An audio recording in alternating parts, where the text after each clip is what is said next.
Hello and welcome. I'm really happy you're here today. I hope you're feeling positive, motivated, and ready to grow. If you are preparing for your IELTS exam right now or planning to take it in the future, this conversation is for you. Take a deep breath, relax, and let's talk honestly and clearly about how you can pass the IELTS speaking test with confidence. Let me start with a simple truth that many students need to hear. You do not need perfect English to pass IELTS speaking.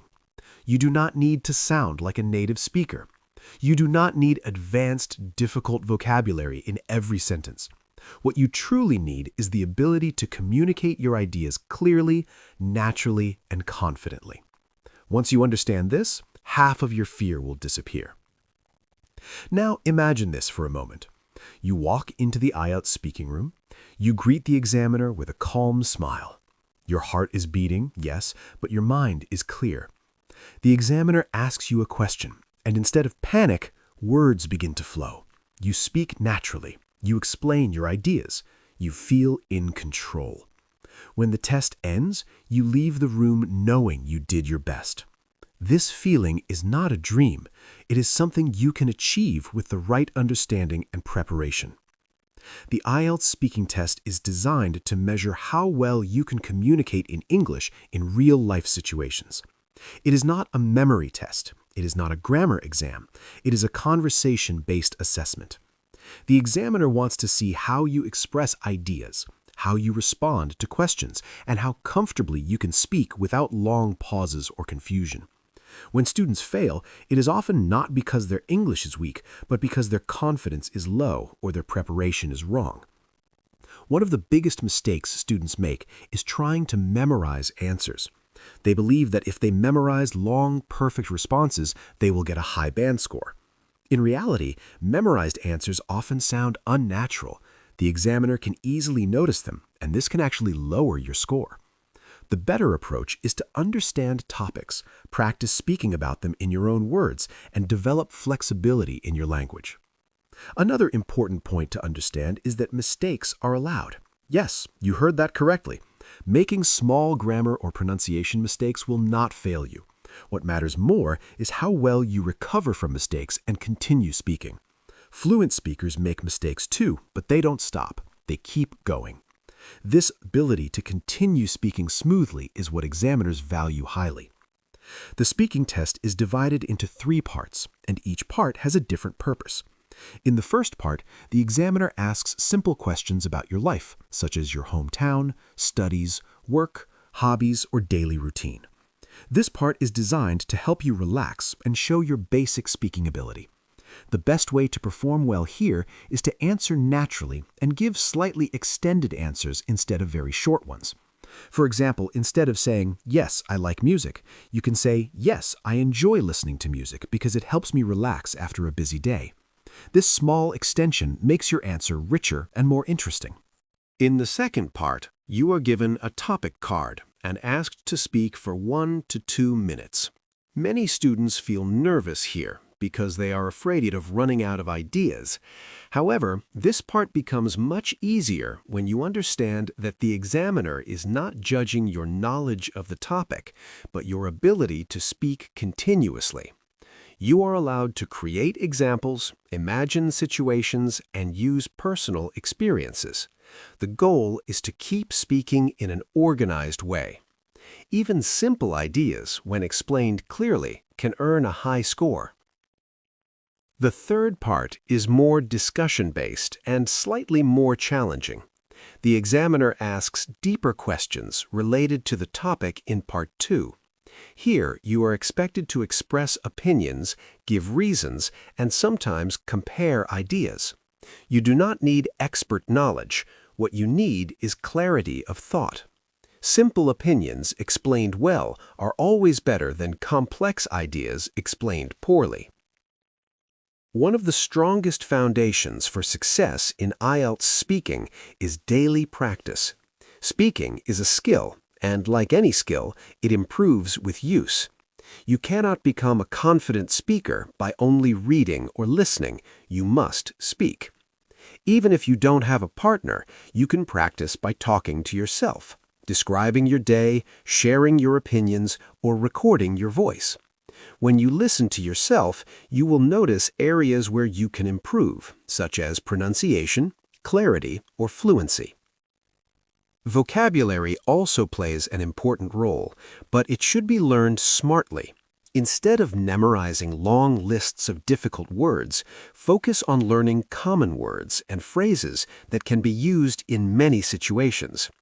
Learn how words work in sentences. Learn collocations and natural expressions.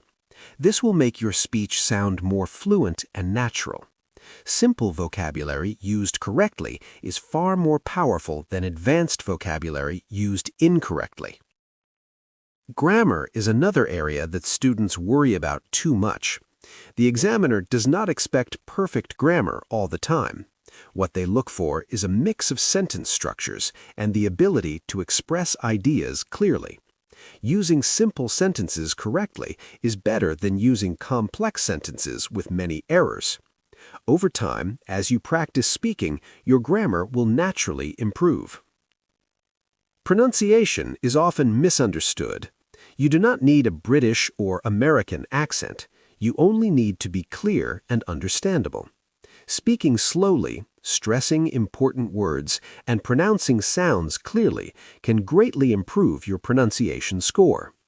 Confidence also affects pronunciation. When you are relaxed, your speech becomes clearer. Confidence, in fact, is the key element that connects everything. Confidence does not mean you are fearless. It means you continue speaking even when you feel nervous. Confidence comes from preparation, practice, and a positive mindset. When you believe that you can improve, you actually do. Your mindset before and during the exam is extremely important. Many students enter the speaking test with fear already in their hearts. They expect failure, and this expectation affects their performance. Instead, you should enter the exam with curiosity and openness. Think of the examiner as a listener, not a judge. Think of the test as a conversation, not an interrogation.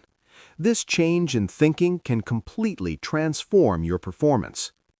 It is also important to remember that IELTS is not testing your intelligence or your worth as a person. It is simply testing your current level of English. A low score does not mean you are weak. It only means you need more practice. Many successful people did not get their desired score on the first attempt. They learned, improved, and tried again. Young people often feel pressure from family, society, or social media. They compare their progress with others and feel discouraged. But everyone's journey is different. Some people learn faster, others slower, and that is completely normal. What matters is consistency. Small daily improvements lead to big results over time. Another powerful tool for improvement is exposure to English. Surround yourself with English as much as possible. Watch movies, listen to music, follow English-speaking creators, and read simple articles. This exposure helps your brain get used to natural English patterns, which makes speaking easier. When preparing theoretically, it is important to understand the band descriptors. The examiner scores you based on fluency, vocabulary, grammar, and pronunciation. Knowing these criteria helps you prepare in the right direction. Instead of worrying blindly, you can focus your energy on improving these 4 areas step by step. On the day of the exam, take care of your mental and physical state. Sleep well, eat properly, and arrive early. During the test, listen carefully to the questions. If you don't understand something, it is okay to ask the examiner to repeat it. This will not reduce your score. Speaking calmly and clearly is more important than speaking fast. Remember that pauses are natural. Short pauses to think are acceptable. What you should avoid are long silences caused by panic. If you don't know an answer, be honest and explain your thoughts as best as you can. The examiner values effort and communication. In the end, passing the IELTS speaking test is not just about the exam. It is about developing a skill that will help you for the rest of your life. English communication opens doors to education, careers, travel, and global connections. When you work on your speaking skills, you are investing in your future. So be patient with yourself. Be kind to yourself. Practice regularly. Believe in your ability to grow. Every sentence you speak is progress. Every mistake you make is a lesson. And every step you take brings you closer to success. Thank you for being here and taking the time to read this. I hope you feel encouraged, informed, and motivated. You are capable of passing the IELTS speaking test. With the right understanding, consistent practice, and a confident mindset, success is within your reach. Keep going. Your future self will thank you.